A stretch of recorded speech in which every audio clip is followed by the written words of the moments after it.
Georgie, I can't thank you enough for coming on, really. And it was a bit last minute, so really, thank you very much. Yeah.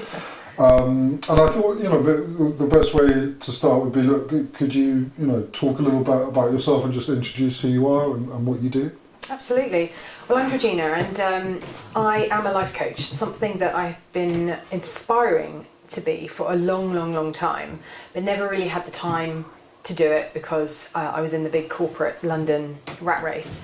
But I had a similar situation to many of my clients in London, and I had burnout, and I had poor life balance, poor boundaries, poor money management, poor,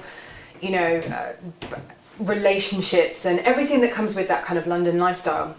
But I kind of kept with it, and I kept trucking, and I made a few tangents along the way to try and make myself feel better and go into different jobs. And then COVID happened.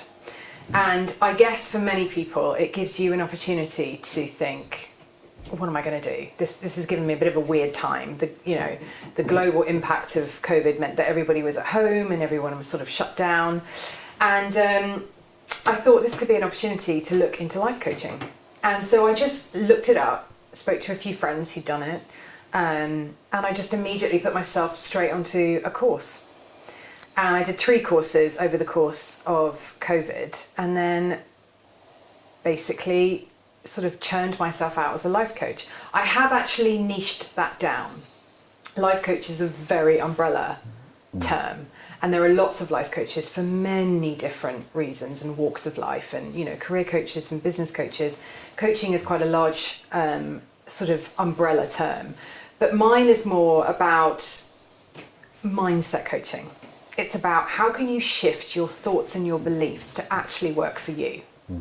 I then also created with that accountability coaching, because if there was one thing I couldn't do in my corporate career, it was hit my goals. And I would have big goals, big personal goals, big professional goals, and all of them just looked like this sort of rainbow clouded dream somewhere, and I was never able to actually achieve that. So having taught myself to do it, I wanted to add that section to it. So I made myself a mindset and accountability coach for clients who find themselves in a chapter in their life where they just can't move forward.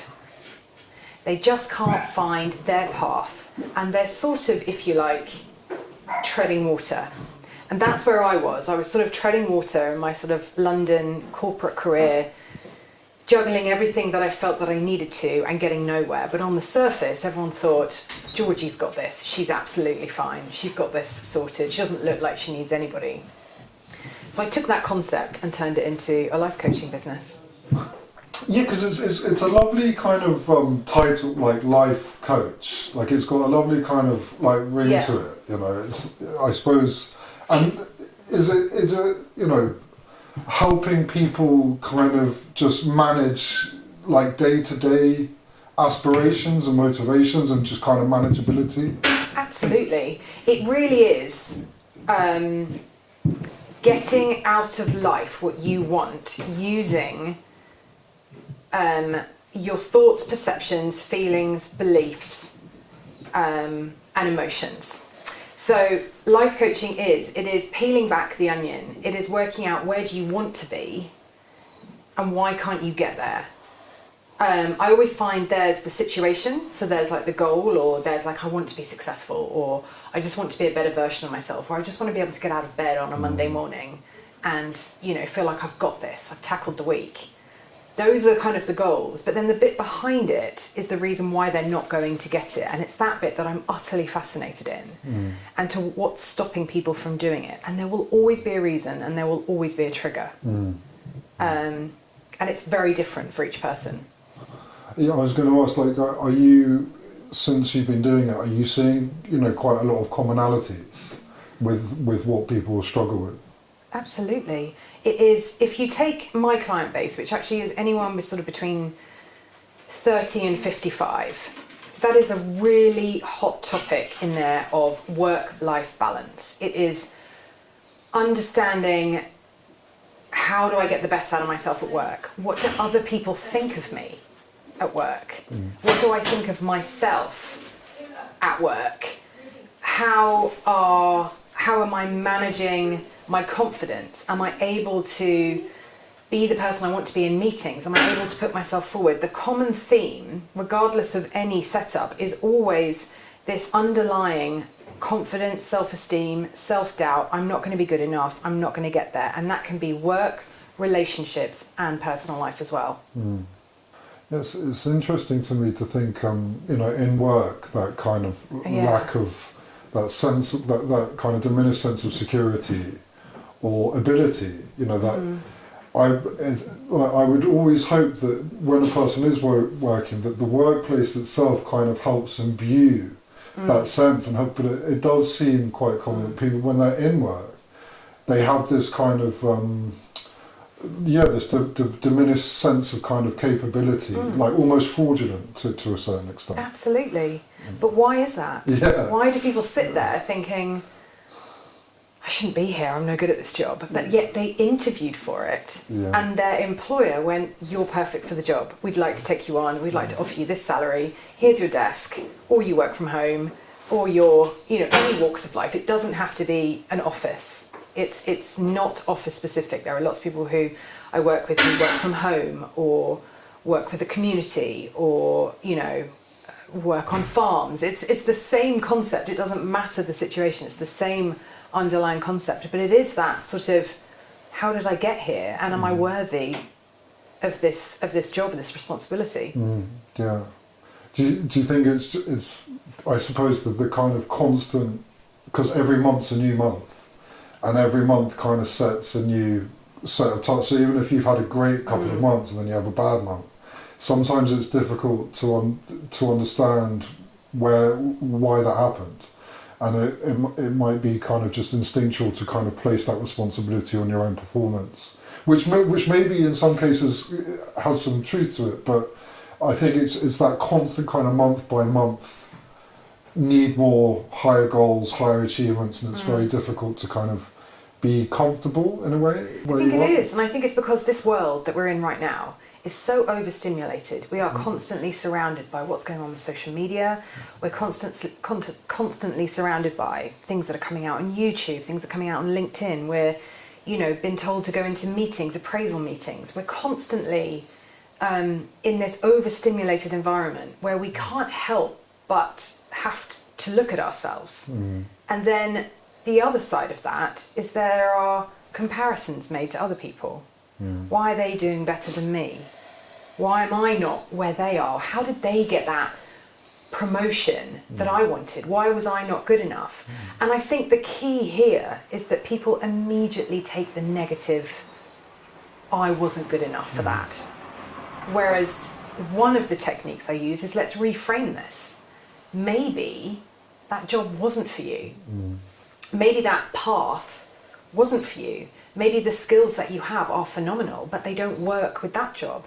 But the reason you wanted to go for that job is because maybe it gave you X amount of salary, which to most people would seem, I'm successful because I earn X amount of salary. But what comes with that? Maybe that's the path you're not meant to take. And it's guiding people to, let's reframe that thought. If your employer didn't ask you to go for that position, maybe he knows something that you should start believing in, that actually you need to go somewhere else.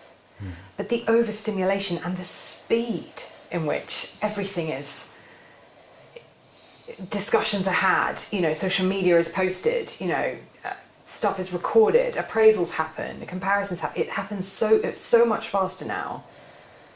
And I think that is a huge issue, is that people don't have time to sit down, take a breath, think, talk to somebody. Yeah, they're always contactable, always switched on. Yeah. Never really being able to, and particularly with working from home now. Yeah. It's just always available. I know. And you can hide behind something. You can hide. If I could tell you, on my hand, 10 people I could count who've all said to me, I hide behind a facade. People believe that I am who I am. They believe that I'm great at this. Oh, I'm dreading that day when the bubble bursts. And I'm sort of like, what do you mean? What do you mean when the bubble bursts? Like, what is it that you're so afraid of? And underneath that, what are you not showing people? But I think that is relevant to the working from home as well. Sitting in front of Zoom, you could wear pajamas, right? And you could look corporate from the top up. It's creating, you're already asking people to create a facade of who you are by starting out with your appearance. No one knows that I'm sitting here in gym shorts. Yeah. So I think that is kind of the start of it, and then you can build on top of that, and that's where the emotions come in. Are you finding that a lot of the work that you're doing with people, a lot of it is kind of work orientated, that it's kind of starting in the workplace and then it's kind of overflowing into other aspects of their life, you know, whether it's kind of at-home relationships or if it's self-care or looking after themselves, that it's kind of the insecurities are kind of starting in a specific place and then offloading into other areas of their life? I mean, I think it's a circular process. I think one feeds into the other, whether that's home life, work life, relationships, finances, you know, a chapter in their life that's a struggle. But 80% of the time, people are coming to me because they're unhappy at work. And that's their first thing they say to me. I'm not very good at my job. I feel very unconfident. I can't seem to get any work-life balance. I really want this promotion. I have goals and dreams that I can't get.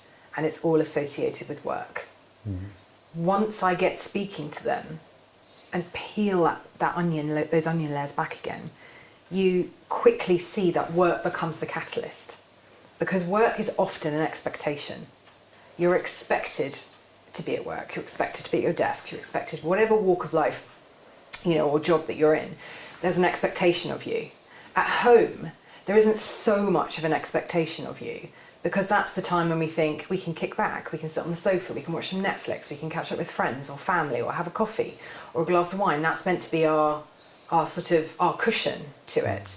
So it all starts in the workplace, but when you peel it all back, it affects every single part of their life. So how they're feeling at work can affect their relationship, because maybe they think they're not good enough, so they go home and then, you know, their relationship with their other half isn't that great because they feel a bit down about themselves already. Or, you know, they've got no work-life balance, so they let work basically permeate into every single thing they do. And suddenly it's like you're putting off fitness classes, you're putting off friends, you're putting off, you know, dinners out, catching up with family, just because the work thing is permeated. You have no work-life balance. And that can go into your finances. Are you earning a huge amount? I've had clients who earn an awful lot of money, they just spend it. They have no control because their confidence is making them think, I need all those clothes. I need that fast car. I need these holidays in the Maldives. But at the end of the day, they're still not getting to the issue of why they're not feeling confident. But the knock-on effect is affecting their bank balance. So yes, I think it does start with the workplace, 100%. But it really filters down. It's like pillars. Constantly filters down into every single thing that they do and affects it all as well. You know, people that earn kind of good salaries, I think sometimes the kind of attainment of that in the mind is such a kind of big driving force, you know, maybe for those beginning years. And then once that kind of level of aspired success is kind of achieved, the resulting feeling can often feel very bland, actually, and very unfulfilling. It's like, you know, I've kind of, you know, gone to college or I've gone to university and I've been working really hard for years and years and years, and I've obtained what I thought I wanted.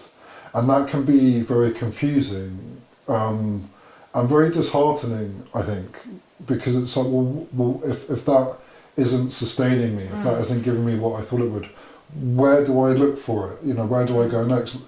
And I think that sometimes and I was going to ask like what differentiates life coaching with other types of therapies, but maybe with something like life coaching, it's understanding, you know, what other avenues exist that you haven't considered that could afford you some other sense of fulfillment.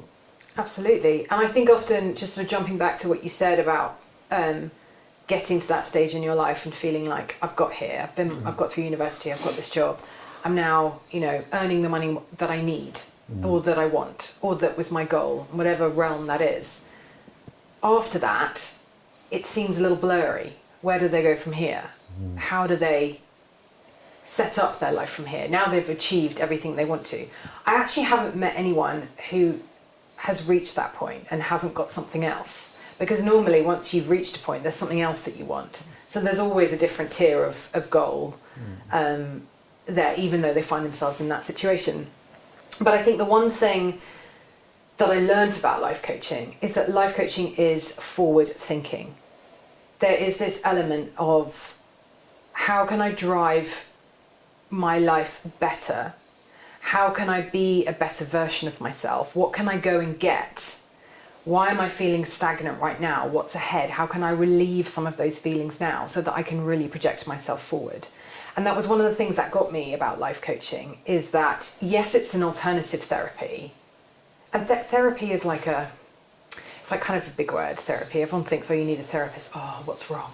You know, and it's like, well, there doesn't have to be anything wrong. You could be a fully functioning, successful, you know, person who just needs that little parrot on their shoulder that's like, oh, just a quick knock in today. Like, what are you doing today? What are you doing today that's going to push your success a bit further? So I think therapy-wise, I kind of broke it down, and I thought the difference with the life coaching is that you're really sitting down, you're chatting to somebody, where do you want to be? Yes, there's an element of going back. Why have you not got there? Maybe they've not got there because there was a situation in their life where they felt so unconfident, or they were reprimanded in a meeting, or they were told they weren't good enough some point in their life. There will always be a reason and a trigger. But really, life coaching is taking that and projecting it forward. How can we take you from where you were and your belief system with that? How can we change that and spit it back out so that you're moving forward to go exactly where you want to go, or your next goal? So I would imagine there's quite a lot of work the individual has to do to kind of achieve that. So life coach, you're kind of helping with the direction, you know, certain kind of helping to describe and highlight certain goals that would be beneficial. But I would imagine the work kind of resides on the individual to actually go ahead and do that, like in terms of self-reflection, in terms of identifying what it is or isn't. And like, because I find sometimes with therapy, a person can kind of, you know, go into a therapy session for an hour, and you can have great conversations that are really kind of, what's the word that I'm thinking of? Like, they're really beneficial and enlightening. But then when you leave, you've kind of got to go and put that into action. And sometimes that's where it can fall short with just that kind of motivating aspect with it all. But do you find that people put the work in once they kind of get the insight, and the ones that don't kind of end up kind of staying in the same place and treading water? Absolutely. And I think one of the things, again, about coaching is it's about powerful questioning. It's about achievable outcomes. And so the job of a coach is to tease out exactly how you're feeling. Some people find that a bit uncomfortable because they're like, oh, I don't really want to get to that, because then, I'm basically going to end up like a heap on the floor, like emotionally wrecked because you've asked me all these questions and I've been honest with myself. But that is where I'm going. I want you to be honest with yourself. And so the powerful questions and getting achievable outcomes are looking at the situation. And that's a bit like I said with, I hate my job, I'm no good at it, I've got no confidence, I basically want to leave, I need some help. Okay, fine. And one of the techniques we were taught in our certification is this sort of chunking up and chunking down. And you start with the problem that they believe they have. I hate my job, I'm no good at it. How so? Well, because I don't have the skills. Why do you believe you don't have the skills? Well, because somebody told me. Well, why do they believe you don't have the skills? Well, because I didn't complete a task. Why didn't you complete the task? Well, because I just didn't have any motivation to do it. Why didn't you have any motivation to do it? Well, because I couldn't be bothered. I'd been out the night before and I felt exhausted. Why do you not have any work-life boundaries? Oh, well, I don't like my job, so I just go out, spend all my money and get drunk in the evening. Why would you not stay in? And by doing that, you get this enormous picture of where they are. And you started off with, I hate my job, I just want to leave. And you end up with, I actually have no self-esteem. I really don't like where I'm going. I make decisions that I'm not happy with. I'm really unmotivated. I have little confidence, and basically I just want to stay on the sofa. So actually, when you get to those points, the actual job bit sort of means nothing at that point. And so it's sort of this powerful questioning, chunking up, chunking down, finding out the information, and then you feed that back to their original goal. Let's work on your motivation. Why are you not feeling confident? And all of that. So the person is basically uncovering it themselves.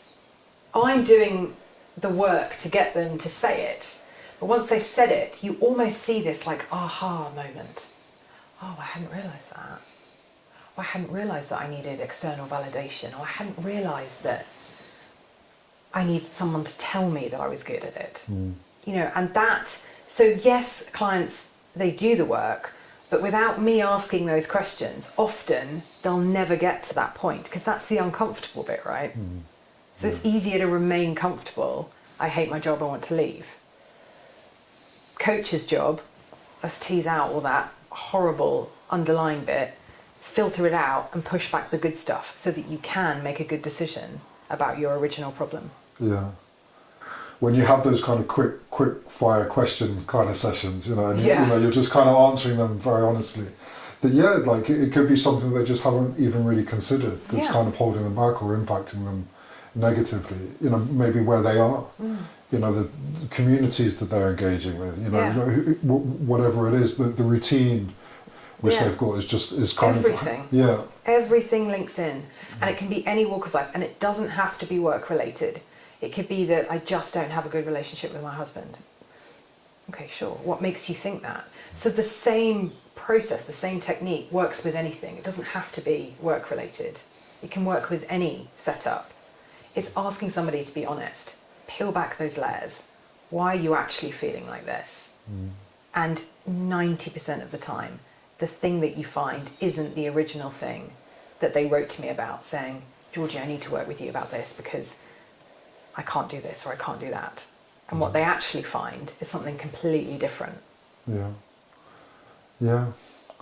I feel like everyone kind of needs. Literally, every single person can have it on a level. You can have a huge, you know, there can be 10% of like, I just want to go home because I'm having a bad day. Okay, fine.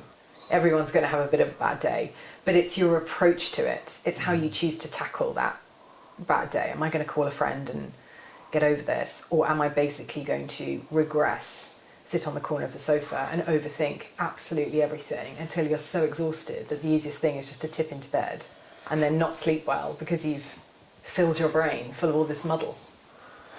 Yeah, and I often assimilate kind of a lot of this work to assimilate it to physical exercise. And it's like, you know, if a person is unfit and they've had a bad year physically and they just have been a bit lazy and they've been eating the raw food and, you know, they've put on a bit of weight. I know I've done it this year. And, you know, getting back, having the motivation to get back into the gym is really difficult when you've put it off for a long time. Yeah. And you can have a personal trainer, or you don't have a personal trainer, but depending on where you are, it's beneficial to have someone that kind of guides you with what you want to do. But I feel like physical fitness is a kind of social given. You know, it's like a global given. It's like people go to the gym, they get physically fit. But when it comes to what you're describing in regards to life coaching, or, you know, if I dare even wider scoping therapies, I feel like it is just another type of fitness that people kind of lose the kind of edge on, and it becomes something else. It becomes like a mental health problem, or it becomes something a little bit more stigmatizing and negative. When in actuality, it's just kind of helping someone get a bit fitter psychologically. Absolutely, like that emotional intelligence. How can I handle this better? And I agree with you. I think there is an element of that. You know, when you're sticking to a fitness goal, you have to physically get up and you have to go to the gym, right? Or to your garage, or, you know, going for a walk or going for a run. But whatever you need to do, you need to get yourself ready for it. Be it changing into gym stuff. It's a setup, isn't it? You have to go. And with the kind of life coaching, yes, I think it is that. But you can sit with your thoughts a lot longer. You don't have to kind of show them. Whereas if you went to the gym and you came back and you were like absolutely ripped, everyone's like, oh my gosh, you've hit your goal. You can't necessarily see that so much with coaching. Yeah. But it is how people feel and how they project themselves. But I agree with you, there is definitely a similarity of that. It's like you're going for a goal and you need to get it. And you need to get up and you need to go and find it. Same if you need a new job, you've got to get up. Like, oh God, I've got to trawl through, job ad after job ad and get my CV out and do all it. It seems like an exhausting task and you have to do it. But all of us will have that. I dare to question anyone who says, I've absolutely got every single part of my life together. And I know exactly where I'm going and everything's fine and everything's happy and everything's dandy. I'm good. I don't think there's one person out there who can absolutely say that's what they're doing and that's for every chapter in their life. It might be the chapter right now, maybe the next one looks a little different. Yeah. Yeah, it can appear like that sometimes. Exactly. But everybody has their own sets of problems. Everybody. And I think that's the facade thing again. You can put a mask on, right? Yeah. No one needs to know how you're feeling. Yeah. If you don't want them to. Almost, faking it until you make it, Which everyone says as well. Yeah, and those insecurities and just kind of putting on a brave face, when in actuality, a person can be combating some really powerful feelings and emotions from the moment they wake up to the moment they go to bed. Absolutely. High levels of anxiety, high levels of self-doubt, but not being able to really show that in an honest way because of potentially the impact that could have, particularly in a workplace. Yeah. And I think you can hold up a mask, for periods of time, but I think there always comes a point where they start slipping, and it's incredibly scary, once it starts coming out, because it builds up and festers to the point where, it's like telling untruths or being eventually they come back and get you. I think there is a lot of that, and I think people kind of hold on to emotions for too long. And then I often say, if a client presents me with an issue, I have a meeting next week with board members and I know it's going to go badly. Okay, that's stage one. If they don't speak to me about that, the overthinking of that first statement kind of spills over and over and over. And suddenly this actual board meeting has become an enormous situation, an enormous challenge from from the original thought. Oh, how am I going to get through this meeting? It's going to be awful. The board members are going to hate me. And I think without these little alternative therapy interventions, we can spiral so many things into much bigger situations. And that's what happens sometimes by not teasing it out, is that a tiny thing like, I'm not hitting my goal, I'm not going to the gym, or this meeting's going to go awful, without having the techniques or people like myself to talk to about it, we can overthink everything and it becomes massive. And then this one tiny little situation has become so out of control, but the effects of it into all areas of your life start to kind of permeate, and then you've got this huge melting pot of like emotions. And the irony is, it came from one tiny thought process and how you chose to tackle that thought. Yeah. It made me think of homework. Yeah. Going back to kind of, school days. Just not doing that one piece of homework, how that can just escalate a mushroom into, failing the whole year. The whole year. And then you think, what will people think of me? And I can't tell my parents because I haven't done it because they'll be disappointed with me, and I can't hand it in because it's now late. So the later I hand it in, the more disappointed people will be with me. Before you know it, you've got this huge situation, whereas you could have actually just sat down and done the homework in the first place. It's easier to say. It's easy to say, though. It's easy for you and I to sit here and say that. It's not the same for everybody. No. But going back to school, because I remember I was terrible with homework. I was the worst at homework. I'd always leave it to the last minute, or I would do exactly what you're describing. It would become too overburdening that I just couldn't face it at that point. But I remember at school that there were lots of kids that were just so good at getting their homework done and dedicating the time, and I don't know. I suppose it's followed me, into adult life, because I'm maybe a little bit better now, but not overly better. I could improve massively on how I manage work and stuff. But I suppose that's interesting though, in that it could be that kind of those childhood traits follow you. Those would be the triggers, and those are the bits that generally you uncover, and those are often things that do go back to childhood, things that maybe your parents do. We're not carbon copies of our parents, but we'll always take elements of how they've brought us up and their personalities. We can't help that. There'll always be something that will take, I can cook like my mum, or I can do this, or my mum was always a bit nervous about these situations, so I am too. It's quite interesting when you kind of go back and you find out, there were fear situations of being called out at school because you hadn't done your homework. I remember one of the schools I went to, the maths teacher took it upon himself to hand out the books by throwing them at you. And he would always leave the last one in the pile was the person who did really badly. This doesn't exist anymore, but obviously we're going back some years. But, I remember thinking, don't be at the bottom of the pile. Don't be at the bottom of the pile. How soon can that book be thrown at you so it's going to land down there? Oh, okay, I'm fine. And there is that. And I remember that now going forward. So if you're in a meeting, I think, am I going to be asked something last? Or is my questions at the bottom? Or what does that mean? Does that mean that they're not relevant? The only thing is I've taught myself to manage that process better. So I'm now like, that might be a question at the bottom, and it might be that my boss or previous manager thought, I don't really know what Georgie's talking about there, we'll ask at the end and we'll call her out. And I used to hate that, and that was one of the reasons for my corporate burnout. But what I quickly learned when I came out and got myself a coach and learnt it is that situation is so relevant at the time, but it's also so irrelevant. It's just a small situation that's happening in your life, and how you choose to tackle that situation is the way in which you're able to take your day forward. Don't let it ruin your day. Come out of the meeting and think, okay, they called me out. What could I do better next time? What can I learn from this?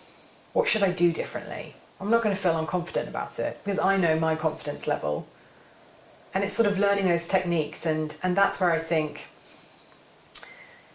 if you don't actually say it out loud, it can seem enormous, and it can start to build and build and build and build. And then that's what brings people to me, saying, I'm just no good at anything. I'm just awful. My job's terrible. I want to leave. My life's terrible. I've got no boundaries. I've got no confidence, and I feel anxious every day. Yeah, it's a lot. It's a spiral. Yeah, and the weight of that is enormous. And it's exhausting. Yeah. Imagine the energy that's required to keep that going on a daily basis. You're exerting so much energy into that you've almost thought, I just don't have anything left for my actual work tasks. Yeah. And then that's when it becomes too much. Well, and the rest of it. And the rest of it. But I was even thinking, like, going back to the school days, putting your hand up and kind of trying to answer a question and getting it totally wrong, and the class when I was at school could be quite brutal in that regard. And I remember having a really low confidence and self-esteem about kind of answering questions and stuff within the classroom. I think that has followed me into kind of work to a certain extent. And yeah, it's just it's finding that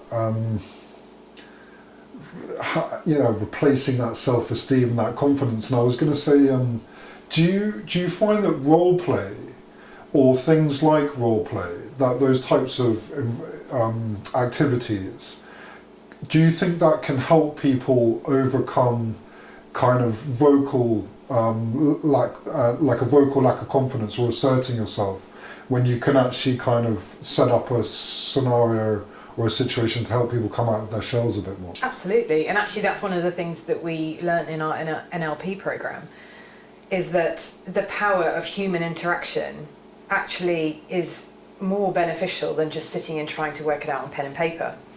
I think the role play is, it's saying it out loud. It's not being afraid to say it to another person. And C, it's practice makes perfect. And I think in this world, we should all be socialising more. We shouldn't all be sitting at home, you know, yes, a little bit of journaling, that kind of helps, but actually to be in a group of people and to do the role play, as you said, is massively beneficial. Because you're physically talking to somebody. At that time, it's probably a safer zone because you're testing out your feelings and thoughts on somebody who is not going to say to you, I disagree. But you can equally set up scenarios like that where it does push back a little bit, so you do get maybe a little bit of a challenge ahead of you. But yeah, 100%. Role play it's all about group sessions. It's all about speaking to other people, because ultimately you are not alone. Everybody is going through a certain section of this in their life. And sometimes by talking about it, you realise, oh, they're doing it as well, but they're not letting it change their life. Okay, maybe I shouldn't do that. And it is that. It's practice makes perfect. Yeah, having that arena. Like you said, I think, is safe. Yeah. You know, and it's kind of mediated and monitored. Where you can kind of practice those things that feel a bit uncomfortable. Yeah. You know, even getting angry. Like I've got a big issue with conflict. You know, like massive, and I will avoid conflict. You know, to the extreme. But sometimes when I do avoid conflict, when I feel that I'm actually in my rights to be a bit angry, I feel a bit disappointed in myself and a bit disheartened. But yeah, so even that, if you're role playing and you're in a safe place where I can express myself in a kind of way that I'm very hyper, because I don't want to upset anyone. No. I don't want to like annoy anyone or be cruel or mean or maybe I took it the wrong way and I'm just kind of totally you know like. Absolutely. But then you have to ask yourself, like with the confrontation, that's a section in itself. But what makes you believe that you'd feel disappointed in yourself if you didn't speak out?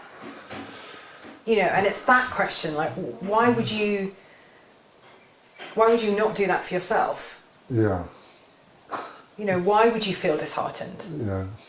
You know, and that's the interesting crux of it. Confrontation it's another little thing in a box, but it's how you choose to. I can't bear confrontation, and I will make everything better to avoid it. But I'm better now at recognizing when that confrontation is needed, and afterwards I've learnt now to be like, I needed to do that for myself, because if I didn't, it would sort of plague my thoughts for the remainder of the day.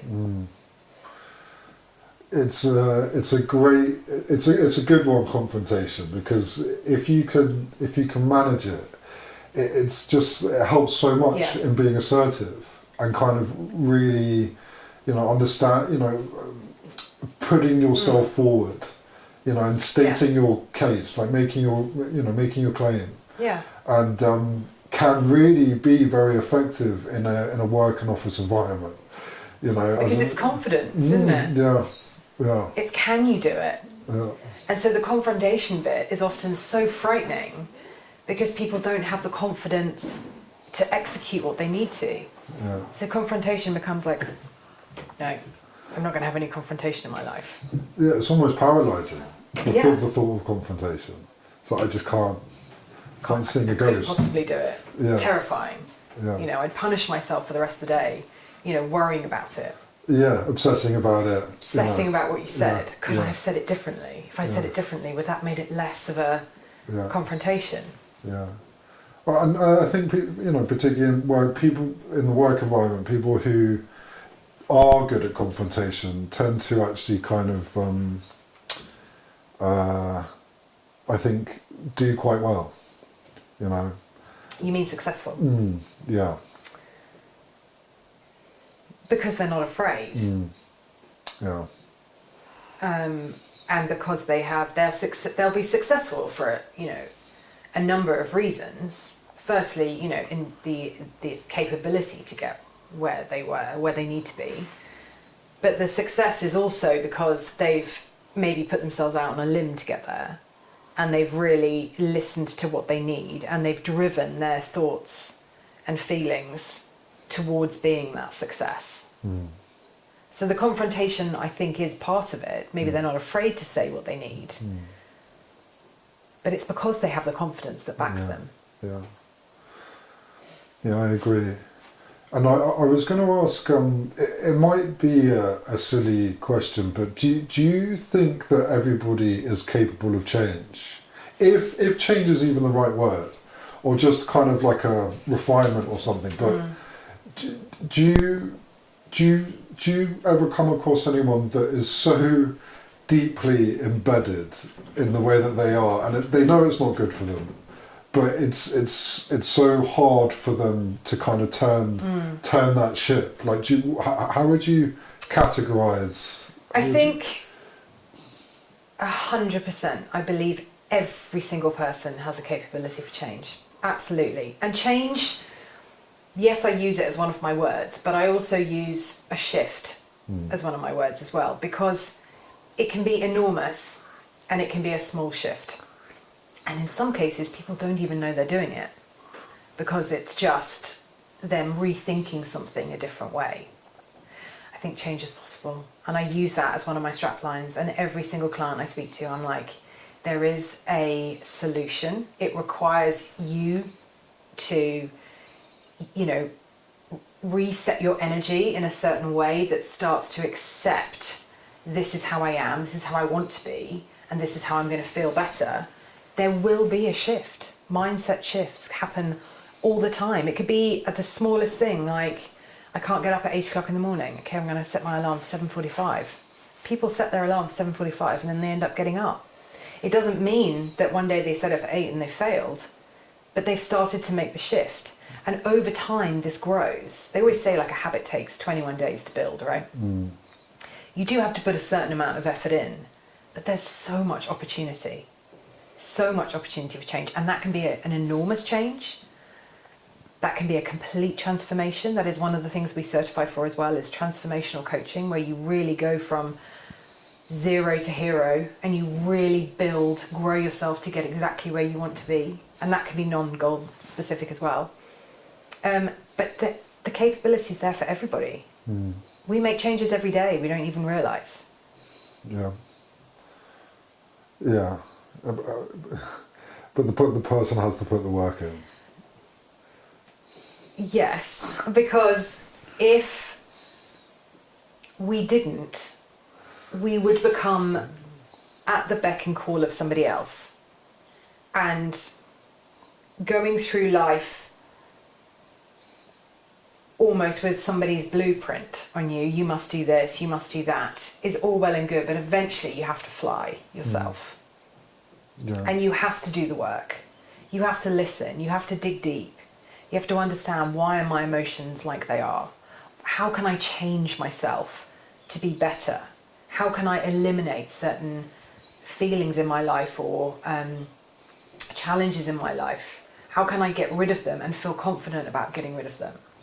How can I be a better person, better friend, better husband, better wife? How can I do that? It's all about bettering ourselves, and bettering yourself is a change and it is a shift. And sure, we can all go back. We can all regress. We can all have days of like, oh gosh, really just didn't feel good today. I think I've gone back, or, you know, I feel unconfident about that situation. But with the right techniques and the right thought processes and the right mindset, everything is so possible.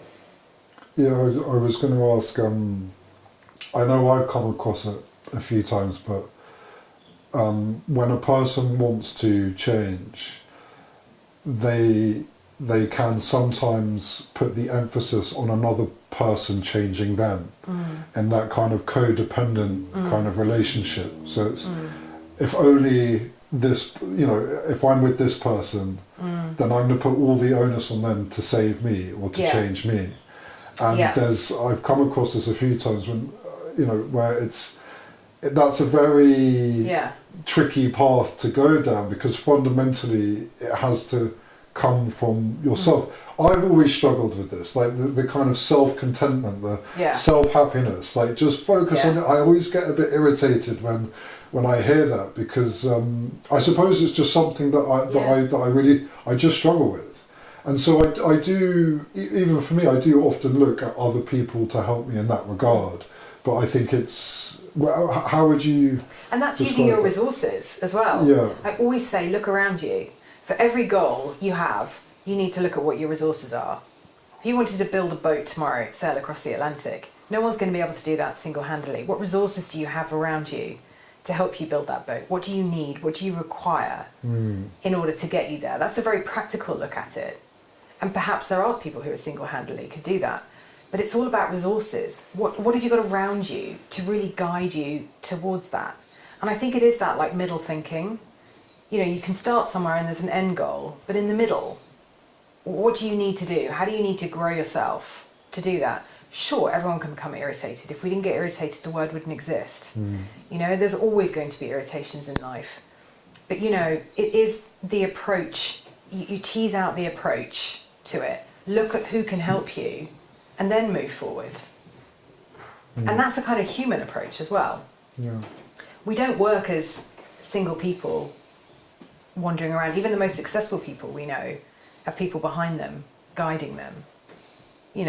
Even in some of the biggest jobs, behind every successful person will be another successful person guiding them. It takes a village. It takes a village. It takes a village, yeah. And it is that. And that's where the social community aspect of it builds as well. Yes, I work one-on-one with my clients, but I always ask them, who else is in your life? Who else have you got? Who else can you talk to about this? The other thing I just wanted to jump back on is that a lot of people sometimes think with these kind of alternative therapies, I need a quick fix. And that word fix, I always say, this isn't about fix. This isn't about fixing something. This is about learning and adapting. I think everybody wants a solution. Or if I work with that person, I'm going to be fixed. Or, how can you fix me?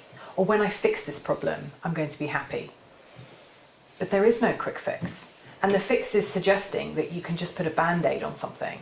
You can just cement over something. You can, just sort of like bury it underneath, fixing the problem. But actually we need to look at the bigger picture. It doesn't need an immediate fix. It needs a human approach to it. It needs what are my solutions here? What are my resources? Why am I getting irritated today? So I always try and shut that word down quite quickly with people, because I think sometimes with these therapies, they're like, if I sign off, for example, if I go to rehab, I'll be fixed. But that's not the truth. If I have Georgie as a life coach, she'll fix me. It doesn't come down to me to kind of fix you. It comes down to you as a person. What can you do that helps you make changes and shifts that become a lifetime's process, rather than I'm going to fix this tomorrow? Yeah, I think that's a really excellent point. It's all, I think the fix aspect is just a kind of cultural. It's a reflection upon modern day society. Yeah. That kind of immediate gratification. Yeah. And solution. Yeah. But I agree. I think it's more about just kind of finding ways to better manage yourself, and that's on a day-to-day basis. Absolutely. There are no complete fixes, because you can be in such a different place from one week to the next. And I think it's more, I think sometimes on the podcast previously we've talked about the kind of grey area in life, where sometimes you're kind of high up on the ceiling, top of the world, sometimes you're kind of crashed, and it's kind of finding some semblance of contentment in that middle ground, and kind of being okay with that. Because if you're constantly bouncing between two levels of extremity, then there's always going to be quite a large aspect of yourself that you're going to be feeling dissatisfied about. Yeah. I think there is that. And I think it's sort of learning to deal with the uncomfortable as well. Yeah. learning to get there, it might just be a bit uncomfortable for a bit, Yeah. but it will all be fine. Yeah. Yeah. It's learning to just kind of sit and be okay with where you are and what you've got, and that's okay. But there does seem to be a very innate kind of desire to want more things. To look around at things and just start. I could improve that, or I want that, or absolutely, or I need to change this, I need to change that, and I do think that a lot of that comes down to comparison. Yeah. And social media is incredibly hard for that, because you can always look at what somebody else is doing. Whereas back in our school days, you didn't have anything like that. So you only had kind of what was around you. Actually, it was quite freeing, because you didn't have this, miniature computer that you can pick up and check what everybody else is doing on there. Oh, well, they're doing that. All this thing that some of my London clients talk about, oh, I've got such FOMO, because they're off doing stuff and I'm not doing it because I've made a decision to stay in because I've got a big meeting tomorrow that I want to ace. But you're seeing it on the social media, so it triggers that, oh, I really wish I was doing that. Yeah. But if you didn't see it, there wouldn't be that. You'd stay in your zone, on your path, and you deliver what you need to do tomorrow. So I think there is, like I said, in this overstimulated world, we can constantly look at what somebody else is doing, and I think sometimes that is the hardest thing, to be comfortable with what you're doing. Yeah. Like really. Really, truly. Yeah. I met somebody the other day, and she was talking about the fact that she couldn't work out what she wanted to do for a job. And her parents were like, sure you don't want to be a big lawyer, or, you're going to go and, get a big job in the city? And she was like, no, I don't know. She ended up working in a flower shop. And she said, I'm the happiest person I've ever been. I don't need the big job. My lane, my path, my journey is absolutely perfect. I don't need anything else. And to hear somebody say that, I was almost like, that's it. That's somebody saying, I'm so happy with where I am. Yes, there are small things I can work on, but I'm so happy with where I am. Yeah. There was a question I wanted to ask about technology with this line of work. And how do you feel like a lot of this type of work is being done over Zoom, over kind of video calling? Is it face to face? Where do you see kind of the role of technology playing in coaching? In coaching, yeah. Well, I think one of the key things I learned was I did this in COVID. So at the time we were all very removed from each other, and I thought that would be a flaw, because human interaction is talking one-on-one, no screens, cutting out this middle person and having a good chat. But if there's one thing that keeps coming up a lot in speaking to my clients, is that they live such busy lives that actually to be able to be flexible about when they speak to me plays a huge part. And I want that to be the case, because if you're not relaxed, you're not going to talk to me in the right way. So I always say, think about where you want to be and how you want to do it. Zoom is my absolute savior on this, because I can speak to a client at any time. I can be flexible, whether that's early in the morning, late in the evening, or in their lunch break. It allows them to spend that hour fully talking to me without having to do any traveling around the outside. I can even do hypnotherapy over Zoom. So I can even do that, because all it requires is really the person somewhere comfortable for them to be, and some good internet connection. And I think technology is, although we were saying, everything's kind of so overstimulated, actually, ironically, technology does play a good part in this, because it allows me to be flexible for clients as well. It allows them to be in an area where they can feel comfortable too, and it allows them to take out that travel time, which sometimes for some clients can add a little bit of extra stress. Yeah, that kind of that versatility, Yeah. and just efficiency Yeah. of it. Easy to kind of Yeah. work around busy Absolutely. schedules. And the other thing, there are several apps on the phone. I do currently use, messaging, instant sort of messaging, but it does allow clients to send me a quick message, shoot me a message, or they've just come out of a meeting and they don't know how to manage it and they've forgotten what I've said, or they just need some words of wisdom, or they need me to get them back on the right path for the day. So by sending me a message, I can actually respond to them fairly quickly so that they've got something tangible to read on their phone. And that could be on their phone or on a computer or email or anything like that. But I think those technologies mean that I can be closer to somebody, but you can be anywhere in the world. And that's interesting. So it doesn't kind of begin and end during the session. Like if I need like a quick insight or a quick boost, I can just kind of be like, Absolutely. Georgie, please. Yeah, absolutely. I'm really nervous. I'm about to go into this thing. Okay. I do that a lot. Okay. Because it's not just about the session. Yes, there is the session, but our session is about a discussion, understanding a little bit more about where you are, how you need to feel, and we start to create action plans at the end of the session. So every session ends in action. But going forth, I don't just leave you for 6 days before our next session. In that time, I am constantly sending you motivational quotes, statements that you've said to me that you want to do. I've reminded you of those statements. Did you remember that you have a routine that you want to keep in place? I'm going to gently remind you of that routine. And that's the accountability bit that comes into it. Yeah. So it's me checking in with you and just making sure, today, are you on the right path that you need to? And lots of people say, no, I'm not. I've started the day wrong, I feel awful. But it's just me and them over a quick message to try and just get them back into a good frame of mind and to reset them so that it doesn't take out the rest of their day. And they don't sit there going, gosh, I'm not speaking to Georgie until Monday. What am I going to do till then? It's a kind of unlimited support in there as well. Yeah, that sounds fantastic.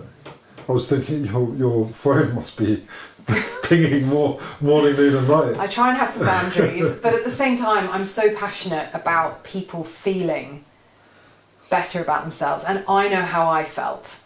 And if I'd had somebody who I could just message going, I really shouldn't be going out tonight, I feel guilty, I don't have any confidence with where I'm going, what am I going to do? If I had somebody who just say to me, Georgie, make a decision that works for you. What do you need to get done tomorrow? By going out tonight, will that benefit you? It's powerful questioning again. It's putting the onus back on me so I can make an informed decision. But at that point, that message would have been probably a good catalyst for whatever I've chosen to do. So I try and put that into my coaching now because I know that's how I would have wanted to feel. I know that's what I would have wanted. So I try and like push that back onto somebody else. And that can be anything. I try and have some boundaries. If you message me at midnight, I may not get back to you, but I always stipulate that before we start any coaching, is that you can message me at any point, but I will always get back to you between 9 and 6. I normally still go right through till 9 p.m. because a lot of feelings and emotions happen in the evenings as well, but I will always have some boundaries in there. But essentially, you can message me whenever you need. It's that kind of soft accountability, in a sense, that leads to maybe a hard accountability, but just that little nudge. No one's shaming anyone. No one's trying to make anyone feel bad. It's just that soft little reminder that can be really impactful because of the softness, I suppose. A tiny check-in at 8 o'clock in the morning. Good morning. You said you were going to go to the gym this morning. You asked me to make you accountable. How are you feeling? You know, some people will be like, I knew you were going to text me. So I'm going to go because I know you're going to text me. So I'm going to make a decision to go so that I can tell you I've been and this is how I feel. Some say, I'm not going. That's fine. I'm not going to force you to go, but I am going to ask you why you made that decision today. And how does that impact the remainder of your week? And it makes me think, like, is life coaching, is it a new field? Is it a new thing? Has it been around for a long time? Or is it becoming something, is it evolving? Massively evolving. I really think it is a very fast growing industry. I think it's been going for a long time. If you can think back to some really big life coaches, right? You've probably heard of Tony Robbins, Mel Robbins, like Marissa Ferre. There are some huge coaches who have gone out there and are amazing in their field, absolutely amazing in their field, and it has evolved from there. I think coaching is underestimated. Perhaps people think, oh, I don't need that, I don't want to invest in that. It's a bit like if a company is having to cut back on some money, often they cut back on marketing first, but yet ironically marketing is the one thing that drives the company forward. I feel like it's slightly the same as life coaching. Oh, well, I don't want to spend money on life coaching because I don't need that, but that's the very thing that will take you to the next stage in your life. I think it's evolving faster than we think. I think there are a lot of coaches out there, and the beauty of it is each coach will do something slightly different. So you're not one size fits all. Everybody will do something a little bit different. And even the coaches I trained with, you know, they're all doing something different. One of my friends is literally for mothers with teenage children, and she helps navigate that quite difficult teenage lifestyle. And she does coaching for that. So mothers come to her, how do I manage this without being, you know, difficult or, you know, upset the apple cart my end? And she just does that with her clients. So I think this ever-growing subject matter and niches allow people to go and actually find the specific coach they want. And I think it is growing. I think perhaps it's asking people to, do you want this sort of coaching? How do you see your life going if you didn't have this type of coaching? Yeah. Can you fix it yourself? And again, that's the words that people use. How can I fix it? Can you fix it yourself? No, I can't. It probably, you know, takes a minute for both the coach and the individual to kind of find their rhythm with each other. You know, because it feels like it's a very intimate relationship in some ways. And it made me think of, have you ever heard of like I think it's called this, but it's like a buddy scheme, where I think where you can actually go and spend time with people and just give them kind of friendship and companion, but just to be there for someone. Yeah. And you kind of just help them on a day-to-day basis through kind of daily tasks. Yeah. But I think that's what it was called. But I heard about that I think a few years ago, and I think it was called like a buddy scheme, which just feels like it's just another offshoot. Absolutely. You know, that kind of a person trying to impact another person's life in a positive way through the tools that they have at their disposal. Absolutely. And again, it's all about tools and resources and what else is out there. What else can help you? Yeah. You know, there are some phenomenal YouTube channels out there, self-help. There's books. I mean, I've banned myself from buying any more books because it gets out of control, but there are so many books out there that you can read, and there are so many people that you can speak to. And it is just about finding those resources. And even I look for resources as a coach. I'm never stopping at my self-development. There is always something I can learn. And I meet something new and different in every single client. And sometimes I do have to think, I need to go away and just research that because that's super interesting. I've not heard that before. So it is a continuous level of self-development, always learning.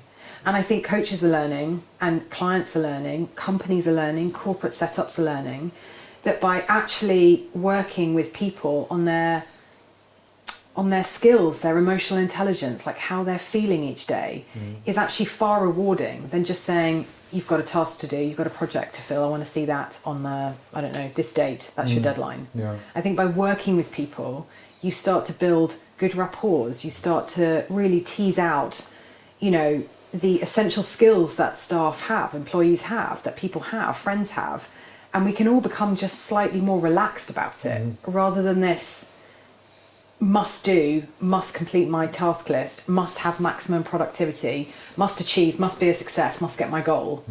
And it almost becomes quite stressful, that. But I think if we all worked a bit more in this,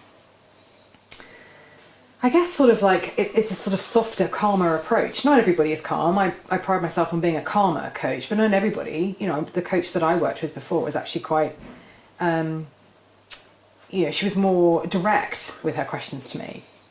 But I think if we all started to adapt a bit more to this, I think we'd find that actually our emotional intelligence will actually start to work with us, and we'll start to be better people.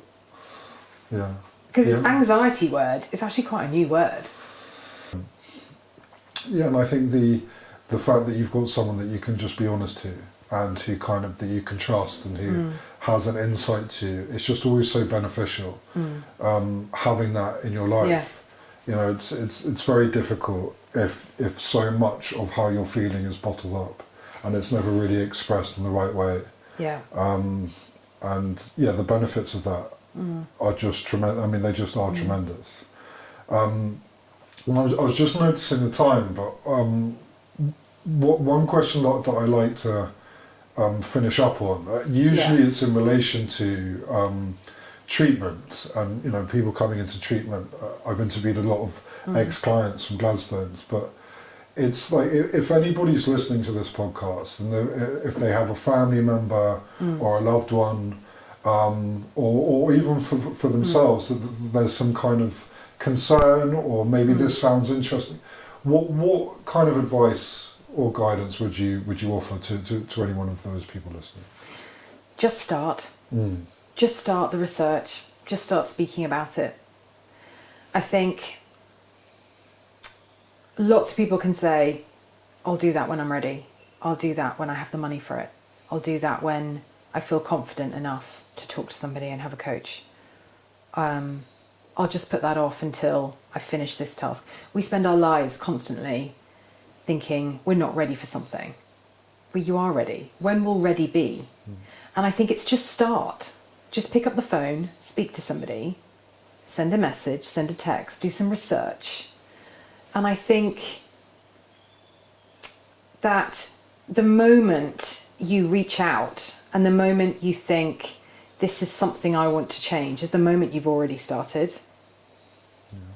And it's just being kind with yourself. Maybe we don't have the time to constantly think, I'll do that when I'm ready, I'll do that when I'm happy. Why are we benching our happiness on a goal? Just start now. Yeah, it is. It's great advice, that first step. Just make a step, just start. It can be anything, the tiniest thing, but just start. It's excellent advice. And thank you so much, You're very Georgie, welcome. for coming on. Appreciate it.